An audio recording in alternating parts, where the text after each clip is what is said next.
Hey guys, welcome to another episode of Amber Unfiltered. Today I wanted to talk to you guys about something I think is kind of interesting, and I'm kind of leaning into it. I'm kind of embracing it. I want to talk about me entering my auntie area.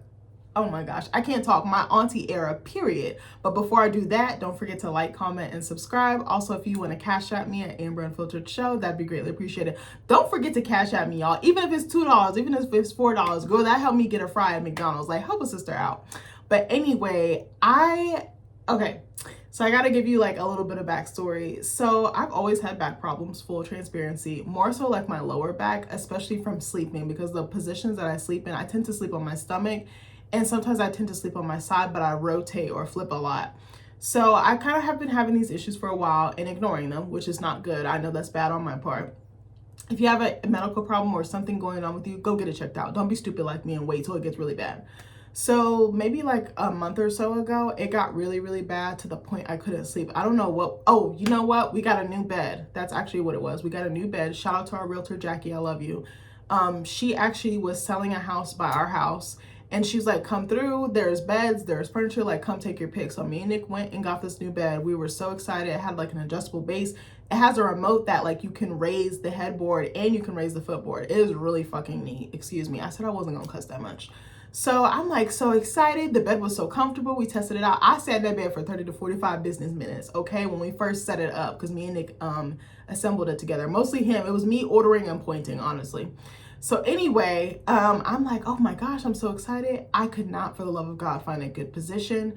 I just kept tossing and turning, tossing and turning. It was so bad. Like, I was just laying there. I was just like, I don't know what to do. So eventually I started sleeping on the couch. That didn't make it any better.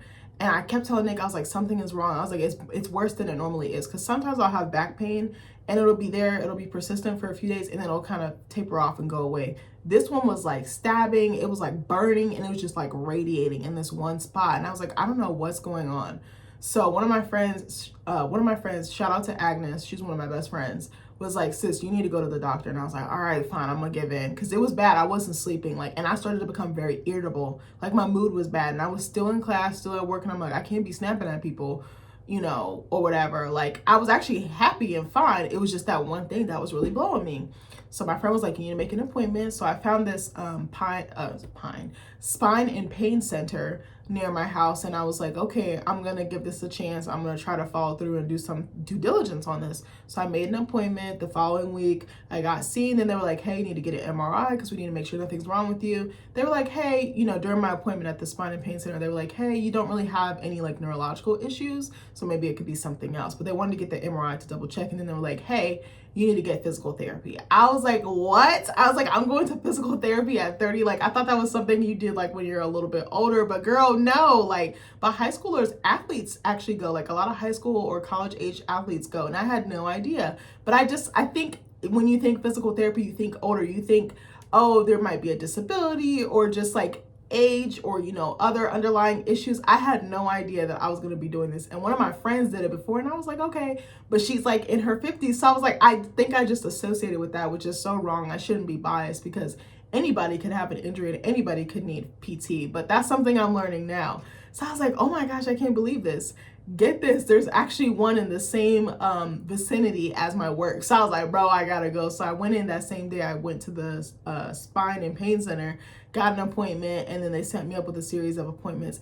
It is actually so hard because you're using muscles and parts of your body that you never used before. Like, they got me doing all these crazy stretches and I have to do them at home. And honestly, sometimes I'm not consistent and I'd be slapping myself upside the head mentally because I'm like, girl, you can't be doing this. Like, you have to be consistent. You have to do your part. Like, they're doing theirs, you have to do yours. But for, you know, the beginning, I was doing pretty good. But it was interesting to me because I never thought I would be in this position. But I'm like, stretching is actually very helpful for back injuries or issues. Like, before I had my appointment with the spine and pain center, I was like, I need to find some type of relief until the interim until my appointment. So I went on YouTube and just like typed in like exercises for lower back pain. And I found this lady, Sarah Lynn Ward. I think it was like Healthline Fitness, their channel or something like that.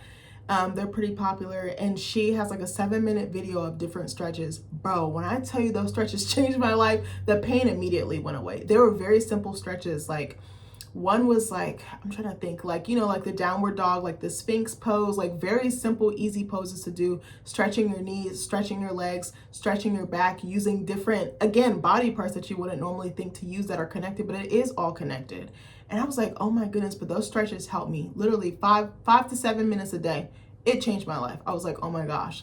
And even these exercises, they help me. But I think sometimes when I'm sleeping and when I'm standing for long periods of time, and sometimes certain up and down movements, like sometimes when I'm at work, like sweeping or mopping, I did not think sweeping or mopping would hurt my back that bad, but it does. I was like, bro, I feel like I need to wear a brace.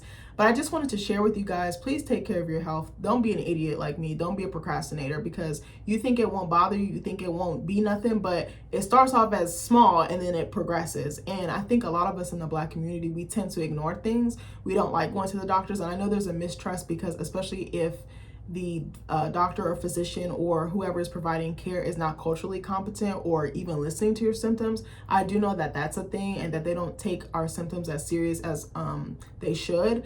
But if you can, and you can find a decent doctor, even if you don't find one right away, keep looking. I implore you to keep looking. Like, again, I used to be one of those people who just would ignore stuff. That's kind of how I was raised. Like, oh, if you have a headache, take some Tussin, take some this, take some that. But like when you're actually sick or something is bothering you and it's not going away, please go get checked out. I think I wanted to share that. You know, I was trying to be funny with the auntie era thing, but things do start to hurt and things do change. Like even certain foods that I could eat all the time, I cannot eat anymore. Like it's definitely fast food. A lot of food actually gives me high acid or like acid reflux. Like Taco Bell, I used to destroy some Taco Bell. I cannot eat it anymore.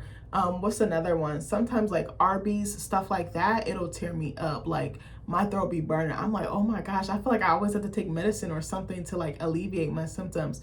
Sometimes even like with wine, I love wine, but even with that, it'll be burning. Like it won't hit me right away. Like it'll be like 4 a.m. and my throat is like on fire. And I'm like, what is this? And I feel it coming back up. Like it's so acidic. Sometimes even like stuff like tomato sauce, like pasta sauce, stuff like that will tear me up. So I have to be very mindful.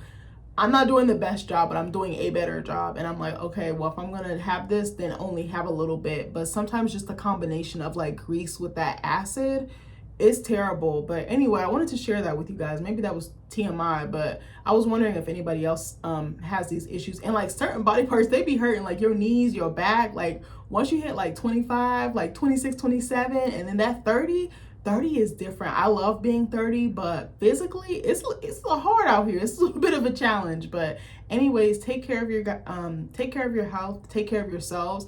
I love you guys, and I'll see you in the next video. Bye.